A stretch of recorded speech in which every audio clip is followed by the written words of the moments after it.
الحمد لله وكفى والصلاة والسلام على عباده الذين اصطفى خصوصا على أفضلهم وخاتم النبيين محمد الأمين وعلى آله وصحبه أجمعين. أما بعد فقد قال الله تبارك وتعالى كما ورد في سورة البقرة: أعوذ بالله من الشيطان الرجيم بسم الله الرحمن الرحيم. الحج أشهر معلومات فمن فرض فيهن الحج فلا رفث ولا فسوق ولا جدال في الحج وما تفعلوا من خير يعلمه الله وتزودوا فإن خير الزاد التقوى واتقون يا أولي الألباب. ليس عليكم جناح أن تبتغوا فضلا من ربكم فإذا أفضتم من عرفات فاذكروا الله عند المشعر الحرام واذكروه كما هداكم وإن كنتم من قبله لمن الضالين. ثم أفيضوا من حيث أفاض الناس واستغفروا الله إن الله غفور رحيم.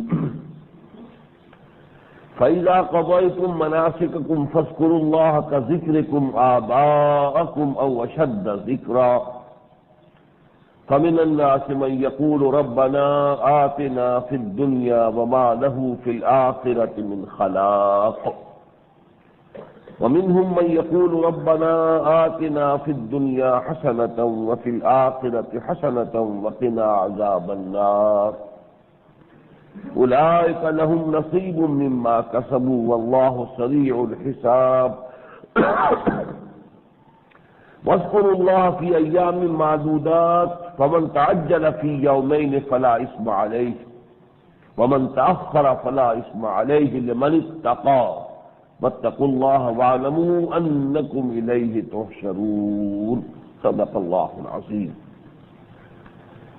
رب اشرح لي صدري ويسر لي أمري واحلل عقدة من لساني يفقهوا قولي.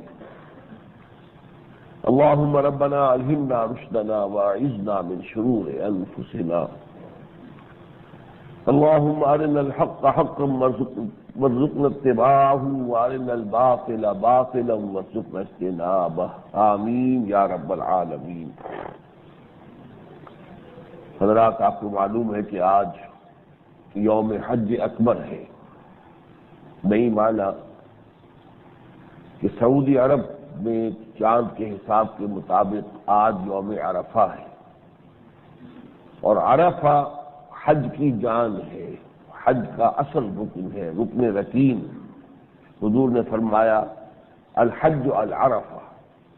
حج جو ہے در حقیقت اس کی اہم ترین جو اس کا رکن ہے وہ وقوف عرفہ، وقوف عرفات. میں اور آپ چشم تصور سے دیکھ سکتے ہیں، اس لیے کہ ہمارے ہاں یہ وقت 12:30 بجے دن کا ہے اور وہاں 10:30 بجے کا وقت ہوگا. لکھوں کا انسان، 20 لاکھ سے زائد انسان حرکت میں ہوں گے. منا سے وہ قافلے چل رہے ہوں گے، چل چکے ہوں گے، کچھ پہنچنے والے ہوں گے، کچھ درمیان میں ہوں گے، کچھ ابھی چلنے والے ہوں گے. منا سے اتنی بڑی نقل و حرکت، واقعہ یہ ہے کہ اس کی کوئی دوسری مثال آج دنیا میں موجود نہیں. 20-25 لاکھ افراد کا ایک ہی دن منا سے عرفات تک پہنچنا، پھر چند گھنٹے وہاں قیام کر کے پھر راتوں رات واپس بشر حرام ہوتے ہوئے اور پھر فجر کے بعد واپس منا میں پہنچ جانا. یہ حرکت جو ہے اور یہ اجتماع، واقعہ یہ ہے کہ آج روئے ارضی پر اس سے بڑا یا اس کے آس پاس بھی کوئی مذہبی اجتماع موجود نہیں. پھر یہ لوگ جو اس وقت وہ جو 8 سڑکیں ہیں بڑی بڑی، ہر سڑک اتنی چوڑی ہے کہ جیسی وہ فٹ بال کا گراؤنڈ ہو، اور بھری ہوئی ہوں گی وہ سڑکیں اس وقت. تل دھرنے کو جگہ، جس کو ہم کہتے ہیں کہ محاورتاً تل دھرنے کو جگہ نہیں ہے. اور نقشہ عجیب ہوگا، تمام انسان 2 سفید چادروں میں ملبوس، ننگے سر اور تقریباً ننگے پاؤں، اس لیے کہ صرف وہ چپلی پہننے کی اجازت ہے کہ جس سے جو پاؤں کی پشت ہے وہ نہ ڈھکے، تو صرف یہ کہ نیچے تو ضرور ایک تلوا ہے، لیکن باقی تو واقعتاً جسے جوتا کہیں وہ تو اس میں نہیں ہے جائز۔ اور یہ لوگ جو ہے تلبیہ پڑھتے ہوئے یوں سمجھیے کہ نغمہ توحید کو الاپتے ہوئے تو چلے جا رہے ہیں عرفات۔ یہ نقشہ واقعہ یہ ہے کہ اس میں جو سب سے بڑی کرامت ہے اس کی وہ یہ ہے کہ حوادث سے طبیعی کوئی ہو جائے، کوئی آگ لگ جائے، کوئی اور اسی طرح کا حادثہ ہو جائے، وہ بات اور ہے، ورنہ اتنا بڑا مجمع ہو اور کوئی فساد نہیں، کوئی دنگا نہیں، کوئی جھگڑا نہیں، کوئی لڑائی نہیں، امن ہی امن، یہ یقیناً معجزہ ہے اس دور میں۔ تو میں نے اگرچہ حج اور عید الاضحیٰ کے موضوع پر جو بعض وقت اوقات تقاریر کی ہیں وہ ایک کتابچے کی شکل میں شائع شدہ ہے، اسی لیے بہت عرصے سے میں پھر اس موقع پر خاص طور پہ علیحدہ سے گفتگو نہیں کیا کرتا کہ کتاب سے اویلیبل ہے حج اور عید الاضحیٰ، ان کی حکمت، وہ آج بھی یہاں دستیاب ہے، آپ لیں اسے پڑھیں، اس لیے کہ یہ جو ابھی عید الاضحیٰ ہمیں بھی منانی ہے وہ در حقیقت حج کے ایک رکن کی توسیع ہے۔ حج جو ہے اسلام کا وہ رکن ہے، وہ عبادت ہے جو ایک خاص مقام سے محدود ہے۔ یہ تو وہی ہوگا مکے میں اور منا میں اور عرفات میں اور مشعر الحرام میں، یہی حج کی جگہ ہے، مقامات سے حج اور کہیں نہیں ہے۔ نماز ہر جگہ ہے، روزہ ہر جگہ ہے، زکوٰۃ ہر جگہ ہے، لیکن حج جو ہے وہ ایک مقام سے متعلق ہے، منسلک ہے، محدود ہے۔ لیکن اس کے ایک رکن کو ما لا یدرک کلہ لا یترک کلہ، اصول بھی یہ مانا گیا ہے دنیا میں کہ کوئی شے بتمام و کمال حاصل نہ کی جا سکے تو پوری چھوڑ بھی نہیں دینی چاہیے، اس کا کچھ نہ کچھ حصہ جو حاصل ہو سکے۔ تو ایک رکن جو ہے قربانی اسے پوری دنیا میں پھیلا دیا گیا۔ یہ گویا کہ توسیع ہے حج کی کہ جس میں ہر بندہ مومن جو ہے کسی نہ کسی درجے میں حصہ لے لیتا ہے۔ میں نے آج اگر جیسا کہ عرض کیا کہ اس سے پہلے وہ اپنے اس کتابچے کی موجود ہونے کی بنا پر میں ان موضوعات پر اب کچھ عرصے سے تقریریں نہیں کر رہا ہوں، لیکن آج خاص طور پر کیونکہ جمعے کا دن ہے اور عین آج ہی یوم عرفہ ہے، قافلے چل رہے ہیں عرفات کی طرف، تھوڑی دیر کے بعد وہ عرفے میں داخل ہو جائیں گے، پھر وہاں پر وہ بھی ظہر اور عصر کو ایک یکجا کر کے یعنی جمعہ اور عصر یکجا کر کے پڑھیں گے، پھر وقوف عرفہ شروع ہوگا۔ رات کو وہاں سے واپس ہوں گے سورج کے غروب ہونے کے بعد، لیکن مغرب کی نماز وہاں پڑھنے کی اجازت نہیں ہے، اگرچہ سورج غروب ہونے کے بعد قافلے چلیں گے، لیکن مغرب اور عشاء کو پڑھنا ہے جمع کر کے مشعر حرام مزدلفہ میں آ کر۔ تو یہ چونکہ نقشہ اس وقت نگاہوں میں میرے گھوم رہا ہے تو میں نے مناسب سمجھا کہ یہ جو آیات ہیں 25ویں رکوع کا نصف اول ہے یہ قرآن مجید میں سورہ بقرہ میں، تو کم سے کم ان کے حوالے سے ایک نقشہ جو ہے ان مناسک کے حج کا آپ کے سامنے آ جائے۔ ارشاد باری تعالیٰ ہے الحج اشہر معلومات، حج کے مہینے معین ہیں، پورے سال میں یہی اوقات ہیں جن میں کہ حج ہو سکتا ہے اور اس کی نیت کی جا سکتی ہے۔ شوال سے شروع ہو جائیں گے، شوال، ذوالقعدہ، ذوالحج، یہی مہینے شروع میں اس لیے رکھا گیا ہے کہ دور دراز سے بھی لوگوں کو سفر کرنا ہوتا تھا۔ آپ اندازہ کیجئے کہ کچھ عرصے پہلے جب یہ سہولتیں نہیں تھی سفر کی، انڈونیشیا، ملایا، یہاں سے لوگ جاتے تھے، کتنا عرصے پہلے وہ روانہ ہوتے ہوں گے، اس لیے وہ شروع میں مہلت زیادہ رکھی ہے۔ لیکن ذی الحج 10 ذی الحج 11 12 13 ذی الحج کے بعد وہ معاملہ ختم ہو جاتا ہے۔ تو الحج اشہر معلومات، تو اس کے مقام بھی، مقامات حج بھی معین ہیں، محدود ہیں، کہ صرف مکہ اور اس کے قرب و جوار میں منا اور عرفات، اور اس کے اوقات بھی محدود ہیں۔ سال کے بقیہ حصوں کے اندر حج نہیں کیا جا سکتا، عمرہ کیا جا سکتا ہے۔ الحج اشہر معلومات فمن فرض فیہن الحج فلا رفث ولا فسوق ولا جدال فی الحج، تو جو کوئی بھی لازم کر لے اپنے اوپر، یعنی نیت کر لے ان مہینوں میں حج کی، اسے 3 باتوں سے پرہیز اس کے لیے لازم ہے۔ کوئی شہوت کی بات نہ ہو، اپنے اوپر 3 چیزیں حرام کر لینی ہے۔ یہ احرام جو ہے، احرام کے معنی کیا ہے؟ کچھ چیزوں کو اپنے اوپر حرام کر لینا ہے۔ احرام ہی سے در حقیقت نیت ہوتی ہے حج کی یا عمرے کی، احرام۔ تو جو چیزیں حرام ہو گئی ہیں وہ کیا ہے؟ فلا رفث ولا فسوق ولا جدال فی الحج، نہ کوئی شہوت کی بات ہے، نہ کوئی جھگڑا ہے، اور نہ ہی کوئی اللہ تعالیٰ کی معصیت کی بات۔ تینوں چیزوں سے انسان اپنے آپ کو بالکل بری کر لے۔ یہ تو ہوا منفی پہلو، شہوت سے بچو، معصیت اور فسوق سے، فسق سے بچو، اور آپس کے جھگڑے سے بچو۔ یہ سب سے تیسرا حصہ جو ہے یہ اس اعتبار سے بہت اہم ہے کہ جہاں اتنی تعداد میں لوگ جمع ہوں تو واقعہ ایک دوسرے سے شکایت کا موقع ہو ہی جاتا ہے۔ گاڑیوں میں سفر کر رہے ہیں، کون بہتر سیٹ پر بیٹھے، کون جو ہے درمیانی سیٹ میں آئے، ٹیکسی میں آپ جا رہے ہیں، ظاہر بات ہے کہ پچھلی سیٹ پر 3 آدمی بیٹھنے ہیں، تو جو سائڈ پر ہیں دروازوں کے ساتھ ہیں ان کو ذرا زیادہ آرام ہے، درمیان میں جو سینڈوچ ہوتا ہے اس کے لیے تکلیف کی بات ہوتی ہے۔ لیکن یہ کہ یہ ساری شکایتوں کے باوجود جھگڑا نہیں کرتا ہے، اس میں کوئی آپس میں ہنگامہ نہ ہو، کوئی توتکات نہ ہو، کوئی جھگڑا نہ ہو، کوئی نزاع نہ ہو۔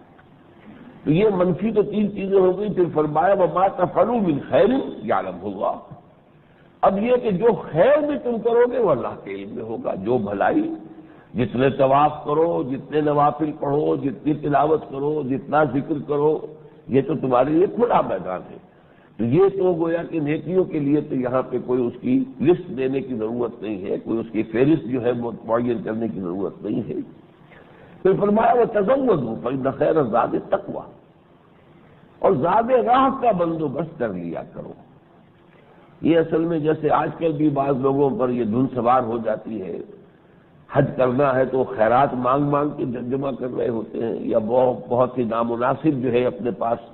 کوئی رقم لے کر اور روانہ ہو گئے پھر وہاں پر بھیک مانگتے ہیں۔ یہ چیزیں جو ہے یہ در حقیقت شریعت کے منشا کے بالکل خلاف ہے۔ اگر آپ کے پاس زاد راہ نہیں ہے، خرچ کرنے کے لیے ضروری پیسے نہیں ہیں، تو آپ پر حج فرض ہی نہیں ہے۔ فرض نہیں ہے تو خام کاہے کے لیے آپ یہ تکلف کر رہے ہیں؟ فرض ہی ان پر ہے کہ جن کے پاس زاد راہ ہے، جو اس کے راستے کے اخراجات کا بھی بندوبست کر سکتے ہیں، بلکہ مزید جو اس کا طے کیا گیا ہے تفصیلی قواعد و ضوابط فقہ میں، نہ صرف یہ کہ آپ کے آمد و رفت کے لیے اور وہاں کے لیے جو ضروری ہے اس کی رقم آپ کے پاس موجود ہو، آپ اپنے پیچھے اپنے ڈپینڈنٹس کے لیے بھی اپنی غیر حاضری کے دوران کا نال نفقہ اس کا اہتمام کر کے جائیں۔ وَتَزَوَّدُوا فَإِنَّ خَيْرَ الزَّادِ التَّقْوَىٰ، اور یہ جان لو کہ بہترین زاد راہ جو ہے وہ تقویٰ ہے، یعنی جہاں مال و اسباب کا بندوبست کرو، رقم کا بندوبست کرو، وہاں تقویٰ کا بھی اہتمام کرو۔ یہ پونجی بھی ساتھ لے کر جانی ہوگی، اگر یہ پونجی نہیں ہوگی تو وہاں کچھ نہیں ملے گا۔ ہو سکتا ہے ایک سیر ہو جائے، ایک چینج آف کلائمیٹ ہو جائے، ایک آپ کے لیے ایک تھرل جو ہے وہ پیدا ہو جائے، ایک ایڈونچر کسی صورت ہو جائے، وہ حج نہیں ہوگا۔ جیسے قربانی کے بارے میں سورہ حج میں فرمایا لن ینال اللہ لحومها ولا دماؤها ولکن ینالہ التقوی منکم، ان قربانیوں کا نہ گوشت اللہ تک پہنچتا ہے نہ خون پہنچتا ہے، یہ سب چیزیں یہی رہ جاتی ہیں۔ ہاں اگر تقوی ہے تمہارے دلوں میں تو وہ اللہ تک پہنچتا ہے۔ تو اسی طرح حج کے لیے فإن خیر الزاد التقوی واتقون یا اولي الالباب، اور اے ہوش مندو، اے عقل والو، میرا تقوی اختیار کرو۔ یہ تقوی جو ہے روح دین ہے، اصل جو ہے دین کی روح وہ تقوی ہے۔ اگر یہ نہیں ہے تو وہی بات ہو جائے گی کہ نماز و روزہ و قربانی و حج یہ سب باقی ہے، تو باقی نہیں ہے، یہ سب رسومات ہو جائیں گی، یہ مور اور لیس بالکل یہ سمجھیے کہ میننگ لیس ریچولز، یہ رسومات بن کر رہ جائیں گی، رہ گئی رسم اذاں روح بلالی نہ رہی۔ کیونکہ اس زمانے میں حج کا معاملہ جو ہے وہ بن گیا تھا ایسا کہ وہ گویا کہ ایک بہت بڑا تجارتی میلہ بنا لیا گیا تھا اس کو، تو اس کو یکسر تو بدل دینا ہے۔ یہ تجارتی میلہ نہیں ہے، یہ تو اصل میں اہل تقویٰ کا اجتماع ہے۔ لیکن یہ ہے کہ اس میں یہ بھی جو ہے گنجائش رکھی گئی ہے کہ بہرحال ایک سفر کرتے ہوئے کوئی انسان اگر جاتے ہوئے کوئی مال تجارت ساتھ لے جا سکتا ہو جس سے اسے وہاں کوئی منفعت حاصل ہو جائے تو یہ حرام مطلق بھی نہیں ہے۔ یعنی دو انتہاؤں کے بین نہ تو اس کو بنا لیا جائے کاروباری سفر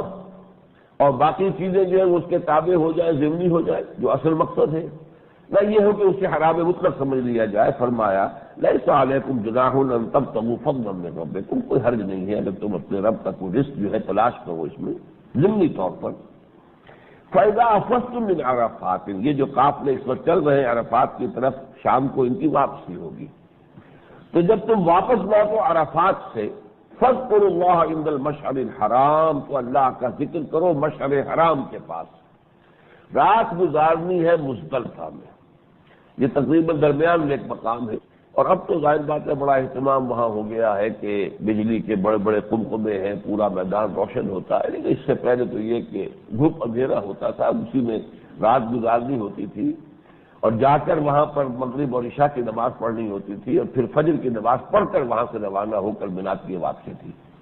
بہرحال اب وہ، اور یہاں پہ لفظ نوٹ کیجئے مشعر،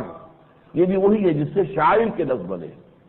اللہ تعالیٰ نے شاعر کے کا لفظ استعمال کیا ہے حج کے لیے بھی، اور بھی بہت سے شاعر ہیں اللہ کے، جیسے کہ فرمایا کہ جو صفا و مروہ ہے وہ بھی اللہ کے شاعر میں سے، ان صفا والمروہ من شعائر اللہ۔ تو اسی طریقے سے مشعر حرام بھی اللہ تعالیٰ کے شاعر میں شامل ہے۔ فَإِذَا قَضَيْتُمْ ثُمَّ أَفِيضُوا مِنْ حَيْثُ أَفَاضَ النَّاسُ، پھر لوٹو وہیں سے جہاں سے لوگ لوٹے۔ یہ خطاب ہے خاص طور پر قریش سے۔ قریش نے اپنی ایک امتیازی شان یہ بنا لی تھی کہ ہم تو چونکہ مکے والے ہیں اور بیت اللہ کے ہم متولی ہیں، ہماری ایک امتیازی شان ہے، ہم عرفات تک نہیں جائیں گے، اس لیے کہ عرفات میدان جو ہے وہ حرم سے باہر ہے، حدود حرم سے باہر ہے، تو ہمارے لیے یہ روا نہیں ہے کہ ہم حدود حرم سے باہر نکلیں، تو ہم تو جائیں گے تو مینا میں قیام کریں گے، یا زیادہ سے زیادہ مشعر حرام تک، باقی عرفات تک وہ نہیں جاتے تھے۔ باقی لوگ جائیں، عرفات تک جائیں، وقوف عرفہ کریں۔ جو اسلام نے آ کر اصلاح کی وہ یہ کہ اصل حج ہی وقوف عرفہ ہے، عرفات ہی کا قیام جو ہے وہ اصل حج ہے، اور یہاں ہر ایک کو پہنچنا، جو وہاں پہنچ گیا اس کا حج ہو گیا، باقی جو بھی چیزیں رہ گئی اس کے لیے کوئی نہ کوئی بدل ہے، کوئی کفارہ ہے، لیکن جس کا یہ وقوف عرفات رہ گیا اس کا حج نہیں ہوا۔ پھر چاہے باقی اس نے قربانی دے لی ہو، اگلے دن اور بھی سب کچھ وہ کر لے، طواف زیارت بھی کر لے، لیکن اگر وہ پہنچا ہے ایسے وقت میں کہ عرفات کے اندر قیام کا وقت ختم ہو چکا تو وہ حج جو ہے اس کا فوت ہو گیا، حج اسے اس سال نصیب نہیں ہوا۔ تو الحج العرفہ۔ ثم افیضوا من حیث افاض الناس واستغفروا اللہ ان اللہ غفور رحیم، اور اللہ سے استغفار کرتے رہا کرو، اللہ غفور رحیم ہے۔ فَإِذَا قَضَيْتُم مَّنَاسِكَكُمْ، تو جب تم اپنے یہ مناسک حج پورے کر چکو، فَاذْكُرُوا اللَّهَ كَذِكْرِكُمْ آبَاءَكُمْ أَوْ أَشَدَّ ذِكْرًا، تو اب اللہ کا ذکر کرو، اللہ کو یاد کرو جس طرح کہ تم اپنے آباء و اجداد کا ذکر کرتے رہے ہو، بلکہ اس سے بھی بڑھ کر۔ یہ جو اب ہے مبیت کا دور، 2 دن یا 3 دن قیام کرنا ہے منا میں، تو منا کے قیام کے دوران یہ ایام جاہلیت میں یہ اپنے مفاخر بیان کرتے تھے اور اپنے آباء و اجداد کا تذکرہ، ان کے کارنامے، ان کی بہادری، ان کی شجاعت، سب اس کام کے اندر یہ وقت صرف کرتے تھے۔ اس کو بدلا ہے، اب اپنے آباء و اجداد کو نہ یاد کرو، اللہ کو یاد کرو۔ فاذکروا اللہ کذکرکم آباءکم او اشد ذکرا۔ فمن الناس، اب یہ دعا کے سلسلے میں بہت اہم آیت آئی ہے۔ لوگوں میں سے ایسے بھی ہو من یقول ربنا آتنا فی الدنیا، جو حج کے موقع پر پہنچ کر دور و دراز کا سفر کر کے بھی وہ اللہ سے دعا کرتے ہیں، تو دنیاوی چیزوں کی دعا کرتے ہیں، اے اللہ ہمیں دولت دے دے، اے اللہ ہمیں فلاں شے دے دے، کسی کی اولاد نہیں ہے تو وہ اولاد کی دعا کر رہا ہے، کسی کے پاس کوئی اور مشکلات ہیں ان کے حل کی دعا کر رہا ہے، آخرت پیش نظر نہیں۔ تو وَمِنَ النَّاسِ مَن يَقُولُ رَبَّنَا آتِنَا فِي الدُّنْيَا وَمَا لَهُ فِي الْآخِرَةِ مِنْ خَلَاقٍ، تو ایسے لوگوں کا پھر کے لیے کوئی حصہ آخرت میں نہیں۔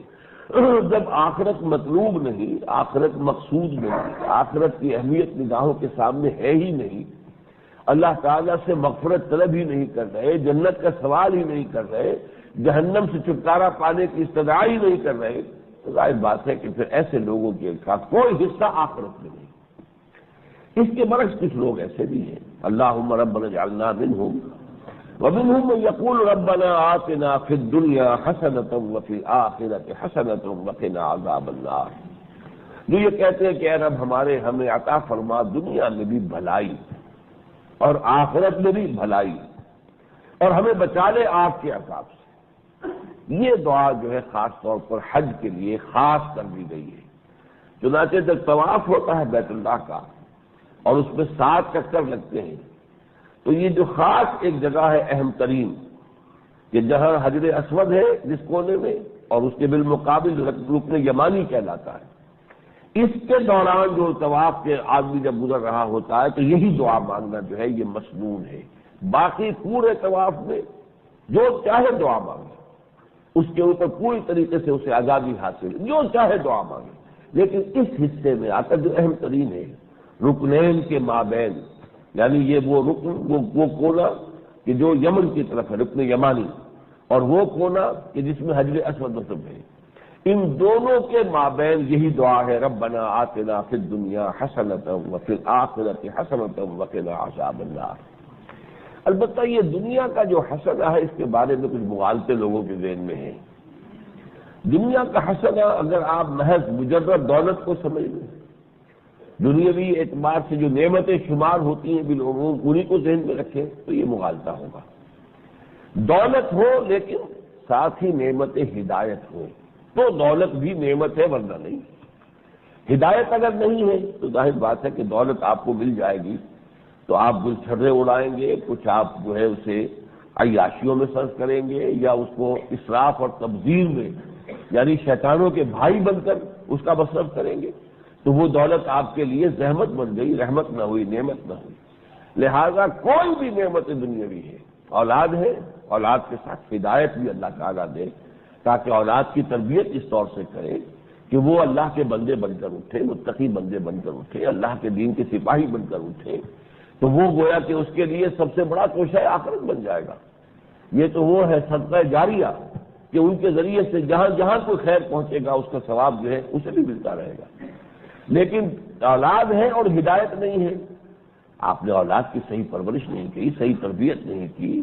وہ اللہ کے باغی بن کر اٹھے ہیں، ان کو اللہ سے اور اس کے دین سے کوئی رغبت ہے ہی نہیں، تو یہ سارا عذاب کس کے ذمہ جائے گا؟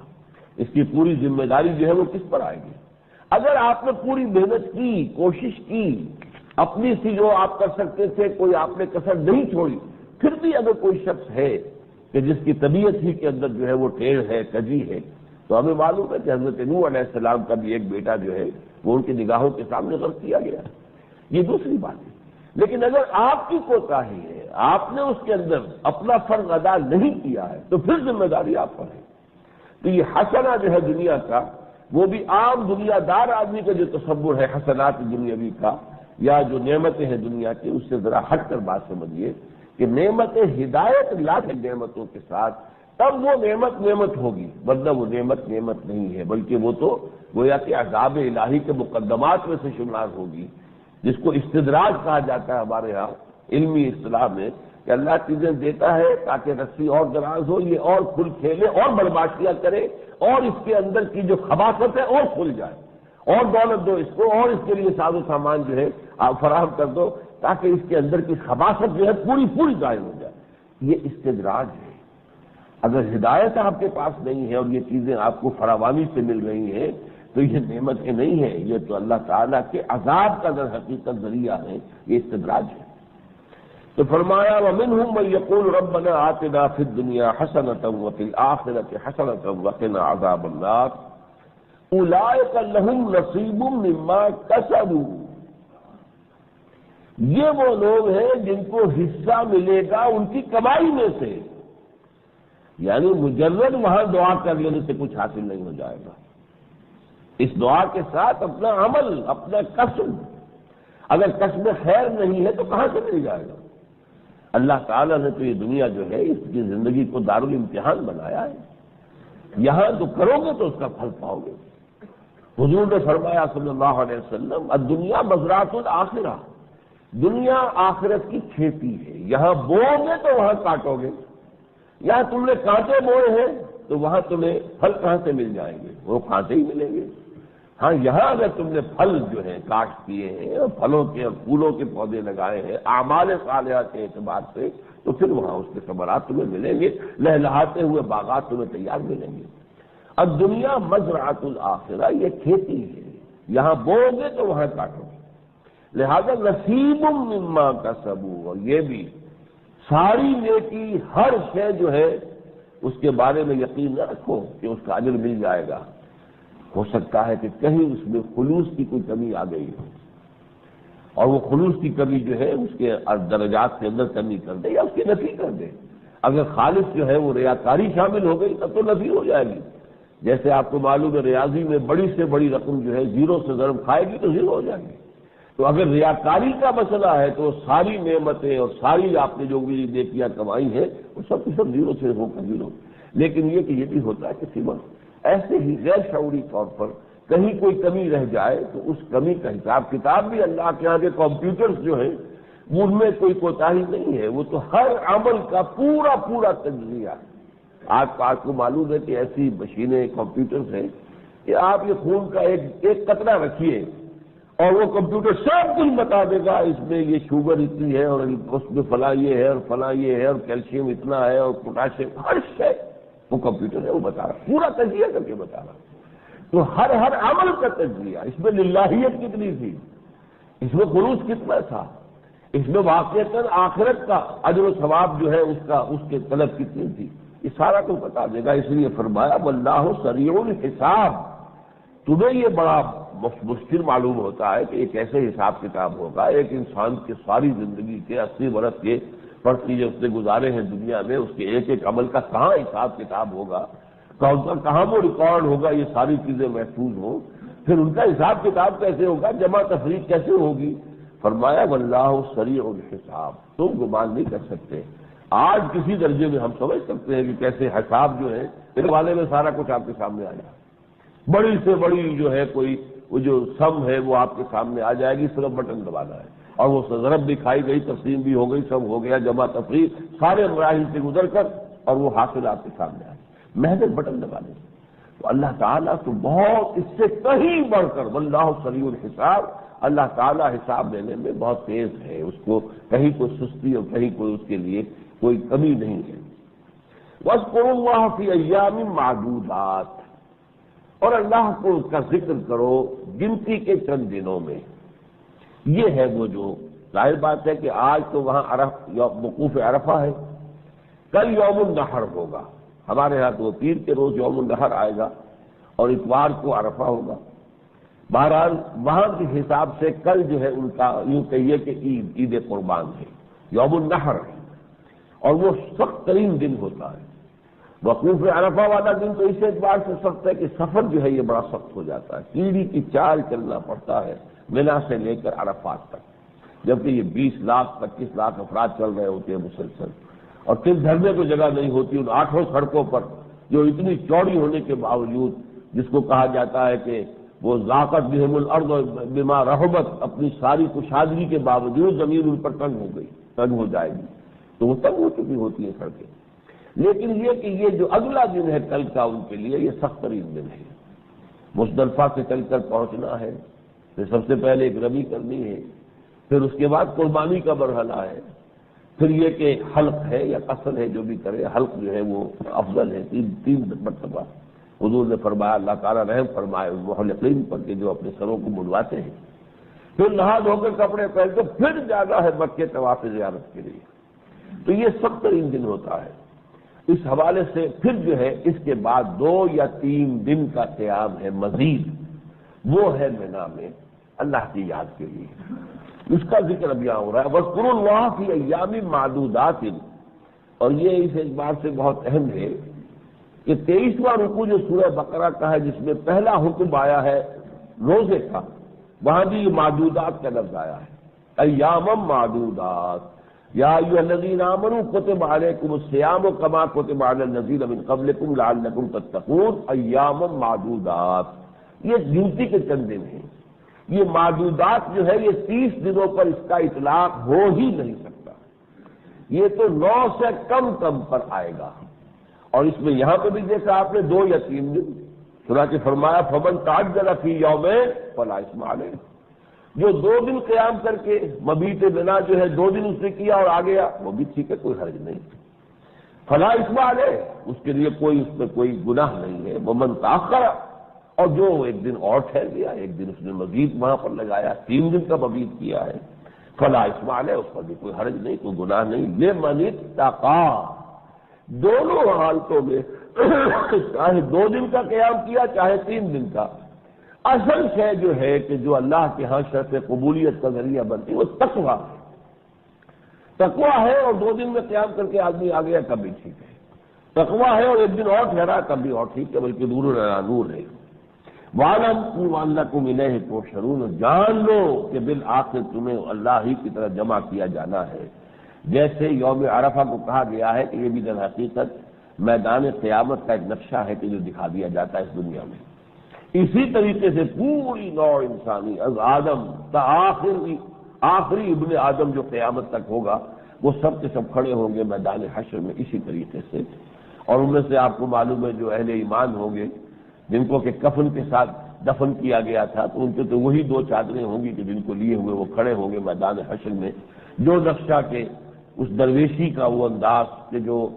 حج میں احرام کی شکل کے اندر ہوتا ہے۔ تو میں عرض کر رہا تھا کہ وہاں بھی اصل میں جو پہلا حکم تھا جو روزے کا وہ 2 یا 3 دن کا تھا، ہر مہینے میں 3 دن کے روزے جو ہیں ابتداءً حضور صلی اللہ علیہ وسلم نے لوگوں سے کہا کہ رکھیں، اور پہلا حکم اسی سے متعلق ہے۔ البتہ اس کے کچھ دنوں کے بعد پھر رمضان کے روزوں کا حکم آیا، شہر رمضان الذی انزل فیہ القرآن۔ اب وہاں یہ کہ معدودات وغیرہ نہیں، بلکہ یہ کہ فمن شہد منکم الشہر فلیصم، اب پورے مہینے کا روزہ رکھنا جو ہے وہ تم پر لازم کیا گیا ہے۔ بہرحال میں نے یہ رکوع تو سمجھا کہ آج ایک نقشہ ان کے حوالے سے آپ کے سامنے میں رکھ دوں، لیکن خاص طور پر آپ نے نوٹ کیا ہوگا اس پورے رکوع میں کہیں قربانی کا ذکر نہیں۔ مینا کا ذکر بھی آ گیا، وقوف عرفہ کا ذکر بھی آ گیا، مزدلفہ کا ذکر بھی آ گیا، یہ سارے تو آ گئے، لیکن یہ کہ قربانی کا ذکر نہیں۔ تو وہ نوٹ کر لیجئے کہ اس سے پہلا رکوع، ظاہر بات ہے کہ آج اتنا وقت نہیں تھا کہ میں یہ ساری آیات لیتا، اس سے پہلے رکوع میں قربانی کا ذکر موجود ہے۔ اور اس سے پہلے یعنی یہ ویسے تو یہ کہ سورہ بقرہ پہلے ہے اور سورہ حج قرآن مجید میں بعد میں ہے، وہ تو 17ویں پارے میں ہے، لیکن یہ کہ نزول کے اعتبار سے سورہ حج جو ہے وہ مکی ہے اور یہ مدنی ہے، تو گویا کہ فصل ہے۔ اگرچہ سورہ حج جو ہے مکی دور کے تقریباً آخری زمانے کی ہے اور یہ مدنی دور کا ابتدا ہے، گویا کہ زیادہ تو فصل زمانی نہیں ہے، زیادہ ہو سکتا ہے 1 سال 2 سال کا فرق ہو، لیکن بہرحال متقدم ہے سورہ حج اپنے نزول کے اعتبار سے۔ اس میں جو 2 رکوع آئے ہیں، چوتھا اور 5واں، اس میں سب سے زیادہ زور جو ہے حج کے رکن اعظم کی حیثیت سے وہ قربانی پر ہے۔ لِيَشْهَدُوا مَنَافِعَ لَهُمْ وَيَذْكُرُوا اسْمَ اللَّهِ عَلَىٰ مَا رَزَقَهُم مِّن بَهِيمَةِ الْأَنْعَامِ، جو بھی ہم نے چوپائے انسانوں کو عطا کیے ہیں، ہم دیکھنا چاہتے ہیں کہ ہمارے بندے ان پر ہمارا نام لے کر ان کے گلوں پر چھری پھیریں، ان کو ہمارے نام پر قربان کریں۔ پھر اگلا رکوع پورا کا پورا اسی پر آیا ہے، وَلِكُلِّ أُمَّةٍ جَعَلْنَا مَنسَكًا لِيَذْكُرُوا اسْمَ اللَّهِ عَلَىٰ مَا رَزَقَهُم مِّن بَهِيمَةِ الْأَنْعَامِ، یہ تو ہم نے ہر امت کے لیے قربانی کا نظام رکھا ہے تاکہ جو ہم نے چوپائے اور جو حیوانات انہیں عطا کیے ہیں، گائے ہیں، بیل ہیں، اونٹ ہیں، بھیڑیں ہیں، بکریاں ہیں، ان پر اللہ کا نام لیا کریں، پھر اس میں سے خود بھی کھائیں اور جو بھی غربا ہیں فقراء انہیں بھی کھلائیں۔ فَأَطْعِمُوا مِنْهُ باعث الفقیر بھی آیا ہے، والقانع والمعتر بھی آیا ہے، پھر کھلائیں اس میں سے ان کو بھی جو خاموشی سے بیٹھے ہوئے ہیں، مانگ نہیں رہے ہیں، اور ان کو بھی کہ جو اپنی مخلوق الحالی کی وجہ سے مجبور ہو گئے ہیں کہ وہ سامنے آ رہے ہیں اور ہاتھ پھیلا رہے ہیں، تو وہ گوشت عام کرو اور کھلاؤ ان کو۔ اور اس میں یہ فرمایا وَالْبُدْنَ جَعَلْنَاهَا لَكُم مِّن شَعَائِرِ اللَّهِ، یہ شاعر اللہ میں سے ہے، یہ قربانی جو ہے اللہ کے شاعر میں سے ہے۔ اس اعتبار سے یہ نوٹ کر لیجئے، بلکہ جو دوسرا ایک اور رکن جو ہے بہت بڑا رکن طواف زیارت، اس کا ذکر بھی سورہ حج میں ہے، یہاں نہیں آیا ہے۔ ثم ليقضوا تفثهم وليوفوا نذورهم وليطوفوا بالبيت العتيق، قربانی دینے کے بعد پھر چاہیے کہ وہ اپنے میل کی چیل اتاریں، نہائیں دھوئیں، حلق کرائیں، اس کے بعد جو ہے نہا دھو کر کپڑے اچھے بدل کر اب وہ جائیں اور وَلْيَطَّوَّفُوا بِالْبَيْتِ الْعَتِيقِ، اور وہ جو پرانا اللہ کا گھر ہے، دنیا کے متقدوں میں پہلا وہ گھر خدا کا، اس گھر کا جا کر طواف کریں۔ تو طواف زیارہ اور قربانی، اس کا ذکر جو ہے سورہ حج کے 2 رکوعوں میں ہے اور بڑے شد و بد سے ہے۔ اور جیسا کہ میں نے عرض کیا تھا، در حقیقت اسی کو جو ہے یہ پھیلایا گیا ہے پوری دنیا میں، کہ جہاں بھی مسلمان ہیں، پاکستان میں ہے، ہندوستان میں ہے، ملائیشیا میں ہے، امریکہ میں ہے، کہیں اور حج کے اس رکن میں وہ شریک ہو جائے۔ یہ ہے ہماری عید قربان یا عید الاضحیٰ، جہاں اللہ کے نام پر ہم جانوروں کو ذبح کرتے ہیں، اور اس کے ضمن میں بھی جیسا کہ فرمایا گیا کہ یہ ان کی بھی اگر تو تمہارے اندر تقویٰ کی روح ہے تب تو یہ قربانیاں اللہ کے یہاں مقبول ہے، لیکن اگر وہ نہیں ہے اور صرف دکھاوا ہی ہے تو چاہے 25,000 کا کوئی دمبا تم نے خرید کر، جس کے کہ فوٹو بھی اخبارات میں چھپوا دیے گئے، چاہے اس کے لیے کتنے ہی اس کے اوپر جو ہے ریشمی چادریں بھی ڈالی ہوئی ہیں اور لیے پھرے ہو دکھانے کے لیے، تو یہ بھی اللہ کی میزان میں کوئی اس کی کا وزن نہیں، کوئی اس کی قدر و قیمت نہیں، جب تک کہ روح تقویٰ نہ ہو۔ لن ینال اللہ لحومها ولا دماؤها ولکن ینالہ التقویٰ منکم، اللہ تک نہ ان قربانیوں کے خون پہنچتے ہیں نہ گوشت پہنچتے ہیں، ہاں پہنچنے والی شے ہے ولکن ینالہ التقویٰ منکم۔ اس اعتبار سے یہ عید الاضحیٰ جو ہے ہمارے لیے حج کے ایک رکن کی توسیع کے اعتبار سے بہت اہم ہے، اور اس میں سوچنے کی بات یہ ہے جانور پر چھری پھیرنا اللہ کے نام پر، اللہ کے لیے، اللہم منک ولک، اے اللہ یہ جانور تیری ہی طرف سے ہمیں ملا تھا، تیری ہی مخلوق ہے، اور اب ہم تیری ہی خدمت میں اس کو پیش کر رہے ہیں، یہ آسان ہے۔ لیکن یہ کہ اصل قربانی کیا ہے؟ اپنے جذبات کی، اپنی خواہشات کی، اپنی امنگوں کی، اپنے دنیاوی جو بھی اپنے ارادے اور باندھے ہوئے ہیں دنیا کی ترقی کے،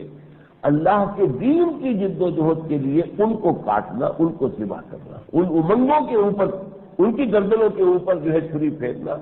یہ قربانی اگر نہیں ہے تو یہ محض ایک قربانی جو ہے کہ جو آپ نے صرف خون اللہ کی راہ میں بہا دیا، ٹھیک ہے، کسی نہ کسی درجے میں نیکی آپ کو مل جائے گی، لیکن روح قربانی میں نہیں ہے۔ یہ قربانی جب پوچھا گیا حضور سے ما هذه الاضاحی یا رسول اللہ، اے اللہ کے رسول یہ قربانیاں کیا ہے، ان کی حقیقت کیا ہے؟ آپ نے کیا فرمایا؟ سنت ابیکم ابراہیم، یہ تمہارے باپ ابراہیم کی سنت ہے، اور ابراہیم علیہ السلام نے جو قربانیاں دی ہیں ان کو ذہن میں رکھیے۔ قرآن مجید میں بھی فرمایا گیا وَإِذِ ابْتَلَىٰ إِبْرَاهِيمَ رَبُّهُ بِكَلِمَاتٍ فَأَتَمَّهُنَّ قَالَ إِنِّي جَاعِلُكَ لِلنَّاسِ إِمَامًا، کتنے امتحانوں سے حضرت ابراہیم کو اللہ تعالیٰ نے گزارا ہے، ایک سے ایک کڑا، اور اس پہلے سے اگلا کڑا جو ہے اور زیادہ کڑا امتحان، سختیوں پر سختیاں جو ہے سب سے سخت امتحانات میں سے گزارے گئے ہیں۔ پہلا امتحان عقل و فطرت کا تھا، ایک ایسے ماحول میں آنکھ کھولی ہے کہ جہاں گھٹا ٹوپ اندھیرے، ہر طرح کا شرک جو ہے اس معاشرے میں موجود تھا، بت پرستی بھی ہو رہی ہے، ستارہ پرستی بھی ہو رہی ہے، سیاسی شرک، شاہ پرستی، نمرود جو ہے وہ خدائی کا دعوے دار بن کے بیٹھا ہوا ہے۔ یہ عراق کا جنوبی علاقہ جو ہے یہ ہے جہاں حضرت ابراہیم کی پیدائش ہوئی تھی، شہر ار، اب اس کے جو ہے وہ کھدائی ہو چکی ہے، ایکسکیویشن، اور اس کے بہت سے کھنڈرات نکل آئے۔ یہاں نمرود اصل میں یہ لقب تھا عراق کے بادشاہوں کا، جیسے فرعون یہ لقب تھا مصر کے بادشاہوں کا، تو یہ کسی کا نام نہیں ہے نمرود، بلکہ نمرود ایک لقب ہے۔ عراق کے بادشاہ نماردہ تھے، اور مصر کے بادشاہ فراعنہ تھے، اور اسی طریقے سے یمن میں تبع ہوتے تھے، تبابع، وہ ان کے اپنے بادشاہوں کے اپنے اپنے لقب تھے۔ تو وہ نمرود وقت جو ہے جس نے دعویٰ کیا تھا خدائی کا، اور جس کے ساتھ حضرت ابراہیم علیہ السلام کی پیشی ہوئی ہے جس کے ساتھ، لیکن یہ کہ سب سے پہلے ان گھٹاٹوپ اندھیروں میں توحید کی روشنی تک پہنچ جانا، یہ ہے کہ جو اصل میں آپ کی عقل سلیم اور فطرت سلیمہ کا امتحان تھا، جس میں سے آپ کامیابی سے گزرے۔ انی وجہت وجہی للذی فطر السماوات والارض حنیفا وما انا من المشرکین، لوگوں کان کھول کر سن لو، میں نے اپنا رخ کر دیا ہے اس ذات کی طرف جس نے آسمانوں اور زمین کو پیدا فرمایا، اور میں بالکل یکسو ہوں، اس کے سوا کسی اور کو میں اپنی عبادت میں شریک کرنے کے لیے تیار نہیں، میں کسی کو اس کے ساتھ شرک نہیں کروں گا۔ انی وجہت وجہی للذی فطر السماوات والارض حنیفا وما انا من المشرکین، ہرگز میں مشرکین میں سے نہیں تھے۔ یہ اعلان جو ہے پھر اس کے بعد جو آپ کو معلوم ہے ان کے ساتھ ہوا ہے، باپ نے گھر سے نکالا، ٹھیک ہے، لئن لم تنتہی لارجمنک وہجرنی ملیہ، ابراہیم بعد نہیں آؤگے میں تمہیں رجم کر دوں گا، تمہیں سنسار کر دوں گا، اور فی الوقت تو میری نگاہوں سے دفع ہو جاؤ، اوجھل ہو جاؤ، فوراً چلے جاؤ۔ اور وہ یہ کہتے ہوئے رخصت ہوئے ہیں قال سلام علیک ساستغفر لک ربی انہ کان بی حفیظا۔ اس خوبصورتی کے ساتھ اس کا جواب اس کی دھمکی کا، اس کے غضب کا اور غیظ کا، لیکن کس قدر نرمی کے ساتھ۔ پھر جو بھی معاملہ ہوا، بتوں کو توڑا ہے، تو جو ہوا ہوگا اس کا آپ تصور کیجئے۔ کہیں ہندوستان کے کسی شہر متھرا میں یا بنارس میں جو مندروں کا جو ہے بڑا اکٹھ ہوتا ہے، وہاں پر اگر کہیں جا کر مورتیوں کو توڑ دے کوئی شخص، تو کیا قیامت سورا برپا ہوگی۔ تصور کیجیے، ساری مورتیاں توڑ دی، ایک جو بڑا تھا ان میں سے اس کو چھوڑ دیا، اور پیشہ جو تھا وہ بھی اس کے کندھے کے اوپر لگا دیا۔ یہ آپ کے اندر ایک جو مزاح لطیف کی ایک حص تھی اللہ تعالیٰ نے جو آپ کے اندر خاص طور پر رکھی تھی، تو ایک انداز میں ہے لطیف مزاح کا ایک احساس اور حص، تو یہ کہ تاکہ آؤ پوچھو اس سے، یہ جو ہے سالم کھڑا ہے، باقی سب ٹوٹے پھوٹے پڑے ہیں، پھر وہ جس کو ہم کہتے ہیں کہ آلہ واردات، یہ پیشہ جو ہے وہ بھی اس کے بات سے برآمد ہو رہا ہے، اس کے کندھے پر رکھا ہوگا، تو اس میں تھوڑا ہوگا، پوچھو اس سے۔ کیسے پوچھیں، تم جانتے ہو یہ تو بات نہیں کر سکتے۔ اب وہ گرم لوہا دیکھ کر چوٹ لگائی ہے، تف ہے تم پر کہ تم ان کو پوچھتے ہو جن کے بارے میں تمہیں معلوم ہے نہ سنتے ہیں، نہ بات کرتے ہیں، نہ جواب دے سکتے، ان کو پوچھتے ہو۔ یہ آپ سوچئے کسی کی ہمت اور جرأت اور استقامت کا معاملہ۔ پھر آپ کو معلوم ہے کہ کس طریقے سے آگ میں گرائے گئے، بے خطر کود پڑا آتش نمرود میں، بہوے تماشائے لبے بام ابھی۔ پھر ہجرت کی، اور ہجرت اتنی طویل ہجرت حضرت ابراہیم کی ہے، اس کا آپ تصور نہیں کر سکتے۔ حضور کی ہجرت تو اس کے اعتبار سے بہت ہی مختصر تھی۔ مکے سے مدینہ منورہ کتنا فاصلہ، 300 میل بھی نہیں، 350 میل ہوں گے، 250 میل ہوں گے، بس اللہ اللہ کرتے۔ حضرت ابراہیم عرش عراق کے تقریباً جنوبی علاقے سے نکلے ہیں، جانا ہے فلسطین، درمیان میں لقودق صحرا ہے جس کو کراس کرنا ممکن، سیدھے شمال میں جا کر حران کا علاقہ ہے، شام کا، وہاں پہنچے، وہاں سے پھر جنوب میں اترے ہیں اور فلسطین، ارض فلسطین میں آئے ہیں۔ یہ تو گویا کہ بنیادی ان کی ہجرت کا سفر ہے، بہت طویل اور بہت کٹھن، لیکن یہ کہ اس کے بعد پھر ساری زندگی مہاجرت میں ہے، مسافرت میں ہے۔ مصر گئے ہیں، واپس آئے ہیں، وہاں سے حضرت ہاجرہ سلام علیہا، وہ ان کی زوجیت میں آئی ہیں جن سے حضرت اسماعیل علیہ السلام کی پیدائش ہوئی ہے۔ پھر یہ کہ حضرت اسماعیل حضرت ہاجرہ کو آ کر چھوڑا ہے یہاں بیت اللہ کے قریب، یہ جو حجاز میں، اس لیے کہ یہ بات جان لیجئے کہ یہ بیت اللہ جو ہے یہ حضرت ابراہیم نے نہیں تعمیر کیا، یہ حضرت آدم کا تعمیر کرتا، پہلا گھر جو روئے ارضی پر بنا ہے اللہ کی عبادت کے لیے۔ ظاہر بات ہے کہ حضرت آدم علیہ السلام اللہ کی عبادت نہیں کرتے تھے، کیا ان کے ہاں نماز نہیں تھی؟ پہلا گھر جو بنا ہے وہ یہ ہے، البتہ امتداد زمانہ سے اس کی دیواریں گر گئی تھی، بنیادیں موجود تھیں، اللہ تعالیٰ نے اس کی نشاندہی کر دی۔ وَإِذْ بَوَّأْنَا إِبْرَاهِيمَ مَكَانَ الْبَيْتِ، ہم نے وضاحت کر دی کہ یہ ہے جگہ، اور پھر ان پر وَإِذْ يَرْفَعُ إِبْرَاهِيمُ الْقَوَاعِدَ مِنَ الْبَيْتِ، اس کے جو قواعد تھے، ان کی جو بیسس تھی، ان کی جو بنیادیں تھی موجود تھی، اس کے اوپر سے تعمیر شروع کی حضرت ابراہیم علیہ السلام نے، اور ان کے ساتھ شریک تھے ان کے بڑے بیٹے حضرت اسماعیل علیہ السلام۔ تو بہرحال وہاں لا کر آباد کیا ہے۔ ربنا انی اسکنت من ذریتی بواد غیر ذی زرع عند بیتک المحرم ربنا لیقیموا الصلاۃ، اور پھر مسلسل جو ہے سفر کرتے رہتے تھے حضرت ابراہیم، کبھی آپ ادھر آ گئے ہیں، چلے گئے ہیں، یہ پوری زندگی۔ لیکن یہ کہ اس میں جو سخت ترین امتحان پھر آیا ہے، جب حضرت اسماعیل علیہ السلام جنہیں بڑی دعائیں مانگ مانگ کر اللہ سے حاصل کیا تھا، 87 برس کی عمر میں اللہ نے پہلا بیٹا دیا حضرت ہاجرہ سے، اور جب وہ بیٹا 13 سال کا ہو گیا، فلما بلغ معه السعی، اب 13 سال کا بیٹا،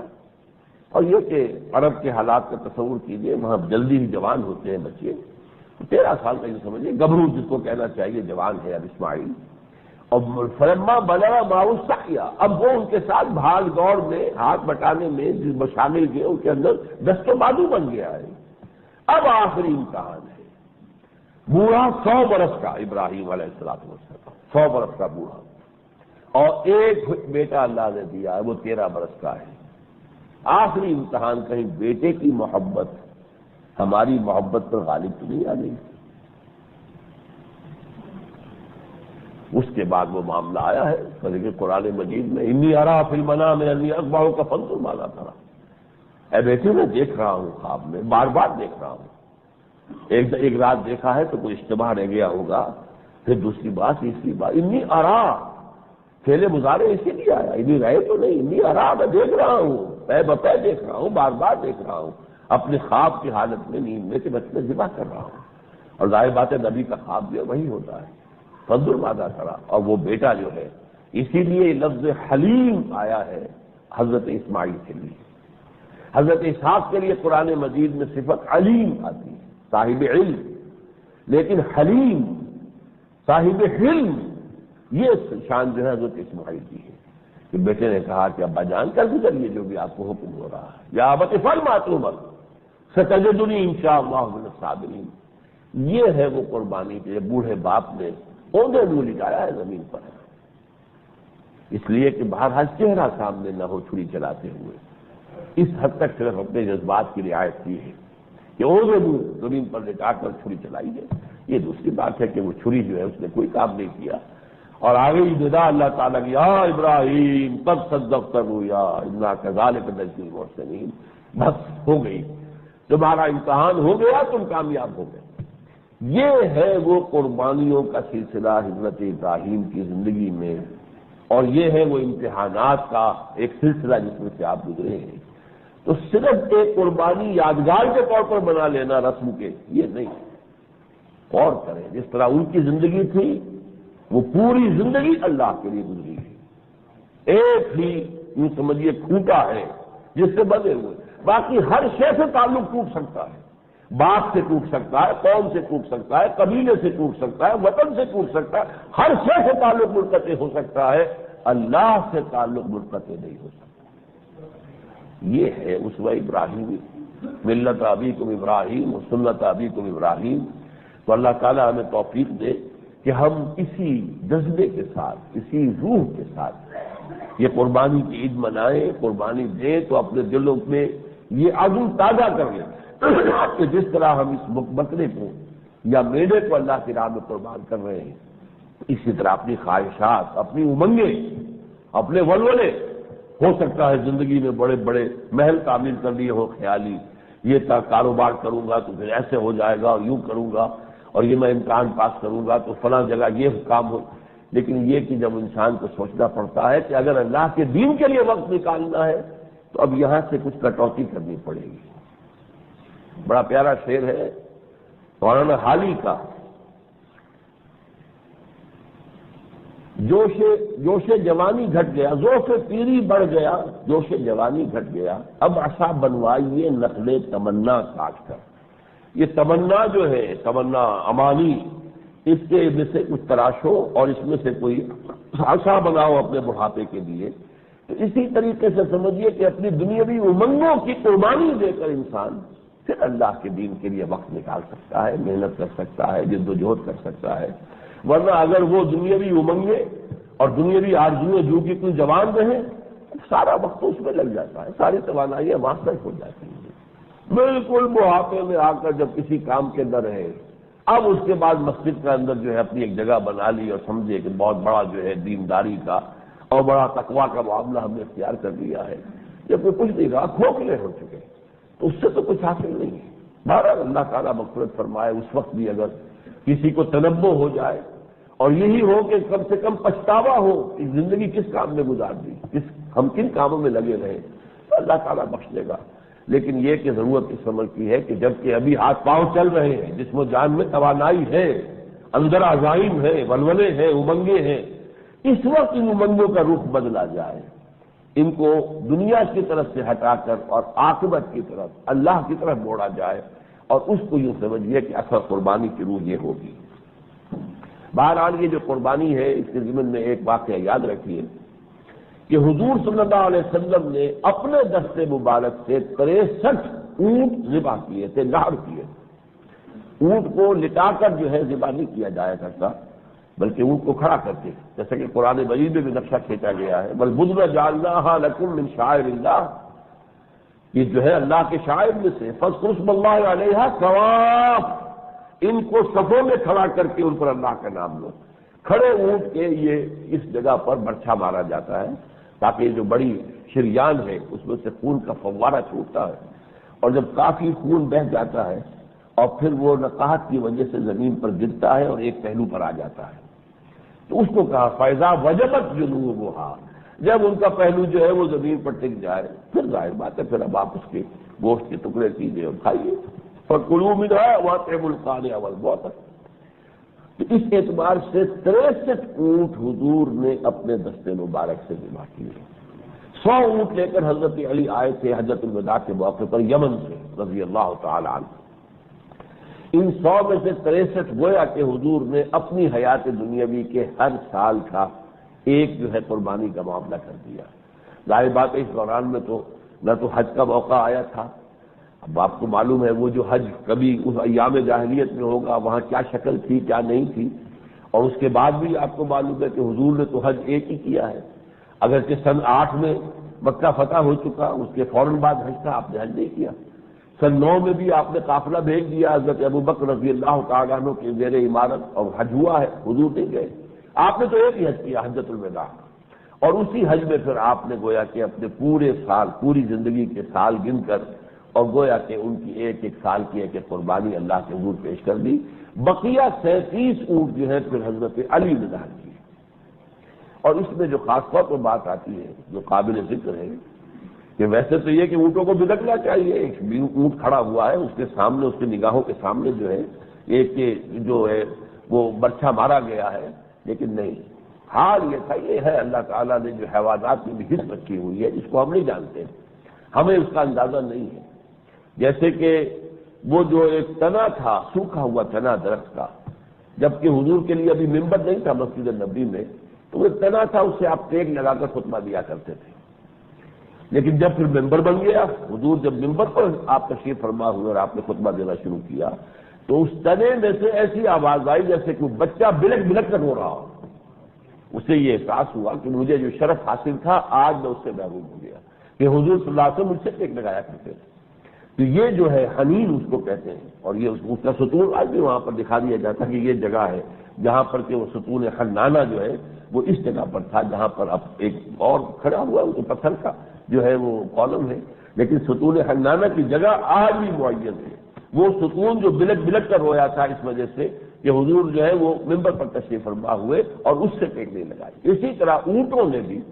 اس کا نقشہ یہ پھینکا گیا ہے کہ جیسے ہی ایک اونٹ گرتا تھا حضور دوسرے کے متوجہ ہوتے تھے، دوسرا اونٹ خود آگے بڑھ کر اپنی گردن پیش کرتا۔ یہ معاملات ہیں جو خصائص سے نبوی سے متعلق ہے، خصوصیات ہے محمد الرسول اللہ صلی اللہ علیہ وسلم۔ اب جو چند منٹ باقی رہ گئے ہیں ان میں مجھے چند باتیں عرض کرنی ہے۔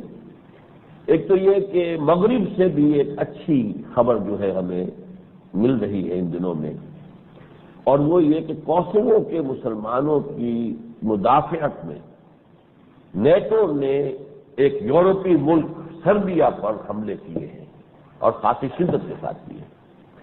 پچھلے کچھ دنوں میں شک تھا کہ پتہ نہیں یہ کریں گے کہ نہیں، یہ جس سے گیدڑ دھمکیاں ہی ہیں، گیدڑ بھپکیاں ہیں، یہ واقعتاً کریں گے، اس لیے کہ یورپی ملک ہے، عیسائی ملک ہے، اور مسئلہ جو ہے وہ کوسوو کا ہے کہ جہاں پر مسلمان البانوی نژاد مسلمان جو ہے وہ آباد ہیں، اور انہیں اپنی ایک آزادی کی جنگ جیسے کشمیر میں کشمیری مسلمان آزادی کی جنگ لڑ رہا ہے، ایسے ہی وہ چاہتے ہیں کہ آزادی انہیں ملے یا کم سے کم انٹرنل اٹانومی پوری ملے تاکہ وہ اپنی تہذیب اور کلچر کے مطابق جو ہے وہاں کا نظام چلائیں، جیسے ہم نے پاکستان حاصل کیا تھا یہ کیا کہ ہمارا نظام اور ہے تمہارا نظام اور ہے، ہماری علیحدہ ہماری مملکت ہوگی تو ہم اپنے نظام کو قائم کریں گے، چاہے ہم نے کیا نہیں ابھی تک، یہ ہماری ناکامی ہے، لیکن یہ کہ بہرحال مقصد تو یہی تھا اس بٹوارے کا۔ تو وہ بھی یہ چاہتے ہیں کہ ہمارا یہ صوبہ جو ہے یا تو علیحدہ کر دیا جائے مستقل انڈیپینڈنٹ، اور یا یہ کہ اتنی اٹانومی دی جائے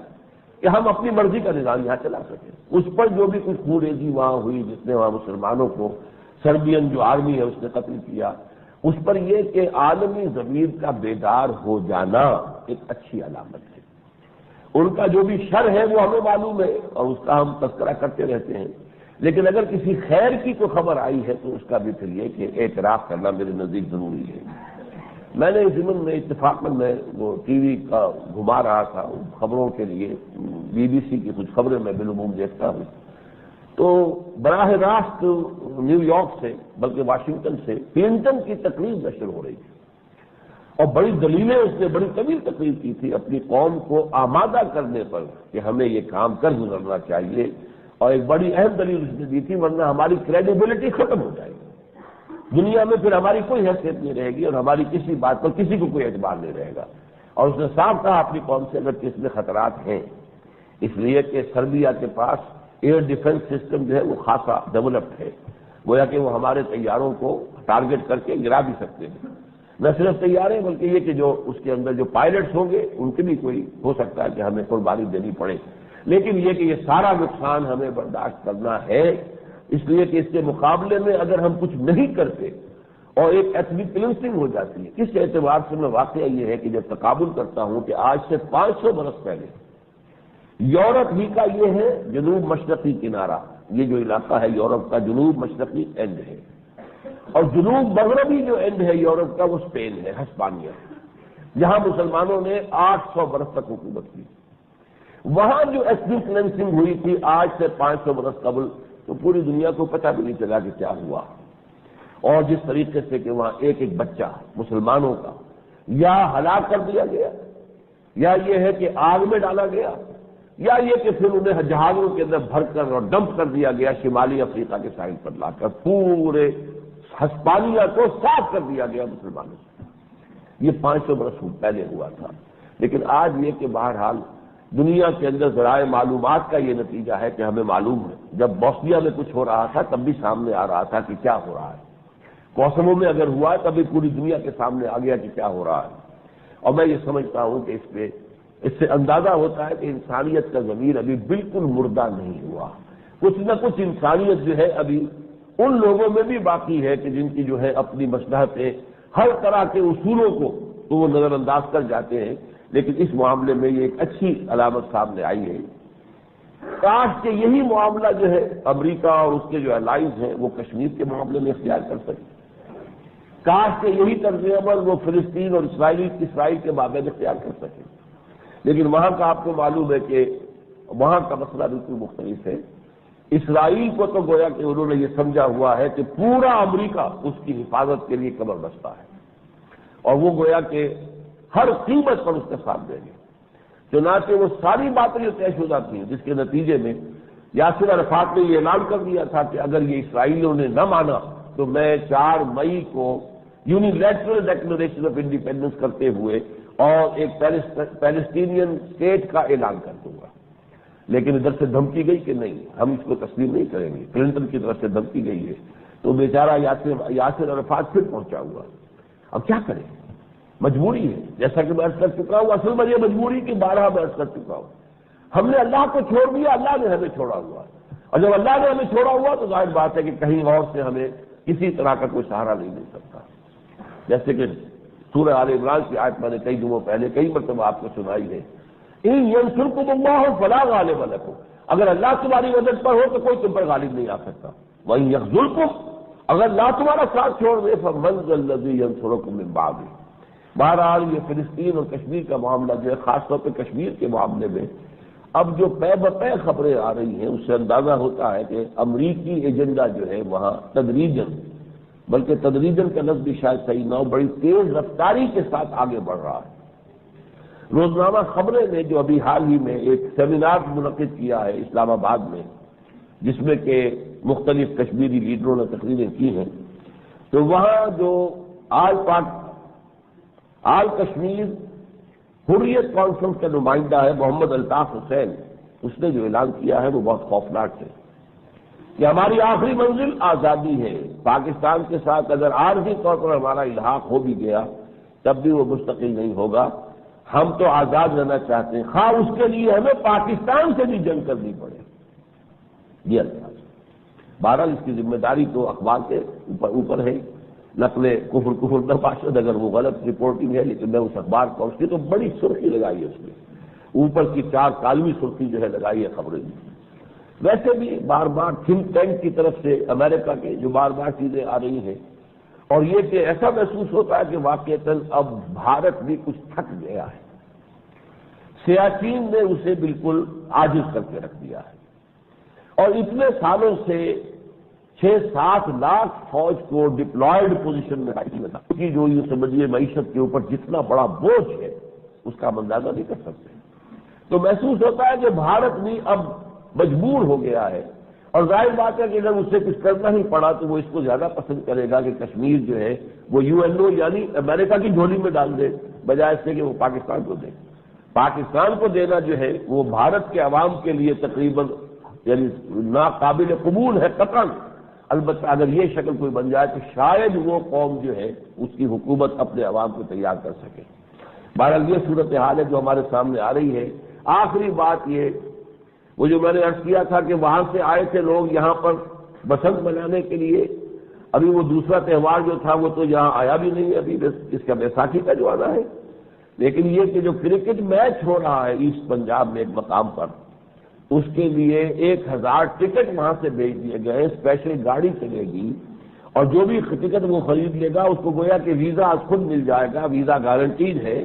اور خصوصی دعوت جو ہے یہاں کے گورنر کو بھی دی گئی ہے کہ آؤ اور یہاں پر آ کر کرکٹ میچ کو دیکھو۔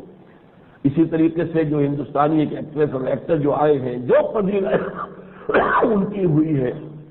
صدر مملکت سے بھی ملاقات ہے، گورنر پنجاب سے بھی ملاقات ہے، گورنر سندھ سے بھی ملاقات ہے، زہرانے ان کو دیے جا رہے ہیں، اور وہ یہ کہہ رہے ہیں کہ یہ بھارت کے کسی ثقافتی الغار سے آپ کو گھبرانا نہیں چاہیے۔ یہ ثقافتی الغار جس تیزی سے آ رہی ہے اور جس طرح سے ہمارے یہ آمد و رفت کے معاملات، ویزا کے معاملات بھی انہوں نے خاص کیٹیگریز کے لیے، ان کیٹیگریز میں ہم جیسے لوگ نہیں آئیں گے، وہی لوگ آئیں گے جو اسی ایلیٹ کلاس کے ہیں، جن کی تہذیب وہی ہے، جن کی ثقافت وہی ہے، جو اسی رنگ میں لگے ہوئے ہیں، وہی ہوگی۔ ملیں گے سینہ چاکانے چمن سے سینہ چاک، وہی ملیں گے آپس میں، اور اسی سے وہ جو ایک ثقافت ہے باہمی مشترک وہ ڈیولپ ہوگی۔ ظاہر بات ہے کہ میرے لیے تو ویزا جو ہے وہ اسی طریقے سے سخت ہوگا اور بند ہوگا دروازہ۔ سن 90 کے بعد سے مجھے ویزا نہیں دیا گیا ہندوستان کا، اس سے پہلے میں کئی بار گیا ہوں، حیدرآباد، دکن اور دہلی اور لکھنؤ اور علی گڑھ میں میری تقاریر ہوئی۔ بہرحال اس صورتحال میں زیادہ شدت کے ساتھ ہمیں محسوس کرنا چاہیے کہ وقت تیزی سے گزر رہا ہے، ٹائم از رننگ آؤٹ۔ اگر ہم نے اس ملک کا جو نظریاتی تشخص ہے، جو دینی تشخص ہے، اسے جلد از جلد مستحکم نہ کر لیا تو یہ ثقافتی الغار اور یہ جو آپس کی دوستی جو ظاہری ہے اوپر کی ہے، یہ دوستی جو ہے بظاہر دھوکے والی دوستی، یہ پاکستان کے بالکل نفی پر منتج ہو جائے گی۔ اس کے لیے میں نے جیسا کہ پہلے کہا تھا، یہ خودکشی کا معاملہ ہے۔ اس تشخص کو مستحکم کرنے کے لیے اب ہم نے اپنی سے جو کوششیں کی ہیں کہ منہاج نبوی کانفرنس سے 5 ہم نے کر لیا ایک مہینے کے اندر 21 فروری سے 21 مارچ تک 5 جگہ پر، اور بہت سے علماء اور زعماء ملت جو آئے ہیں۔ آخری کانفرنس جو ہوئی ہے گزشتہ اتوار کو، میں طاہر القادری صاحب بھی آئے ہیں اور بھی لوگ آئے ہیں۔ طاہر القادری صاحب نے تجویز پیش کی ہے کہ راؤنڈ ٹیبل کانفرنسز ہونی چاہیے، اس طرح کے مجمع عام میں تو بات کا موقع نہیں ہوتا، اور انہوں نے پیشکش کی ہے کہ میں آفر کرتا ہوں کہ میں ہوسٹ کروں گا ایک راؤنڈ ٹیبل کانفرنس کو، اور میں نے کہہ دیا کہ ٹھیک ہے، یہ بال آپ کے کورٹ میں ہے، اب ہم انتظار کریں گے کہ کب آپ اس کے کوئی انیشیٹو لیتے ہیں۔ لیکن اس کے بعد ہوا ہے تنظیم اسلامی کی، اور ہم نے جائزہ لے کر یہ سمجھا ہے کہ ان کانفرنسوں سے جو بھی ہمارے سامنے سے نتائج آئے ہیں پیش نظر، ہم اپنی اس کوشش کو مزید محنت کے ساتھ، مشقت کے ساتھ جاری رکھیں گے اور کوشش کریں گے کہ ایک متحدہ اسلامی انقلابی محاذ وجود آئے جو یہ پاور پالیٹکس سے اپنے آپ کو بالکل منقطع کر کے ایک گروپ کی حیثیت سے، ایک ریزسٹنس موومنٹ کی حیثیت سے، اور دینی اصطلاح میں نہیں المنکر بالید کے حوالے سے اس ملک کا جو ہے جو اسلامی تشخص ہے اسے مستحکم کرے۔ اقول قولی ھذا واستغفر اللہ لی ولکم ولسائر المسلمین۔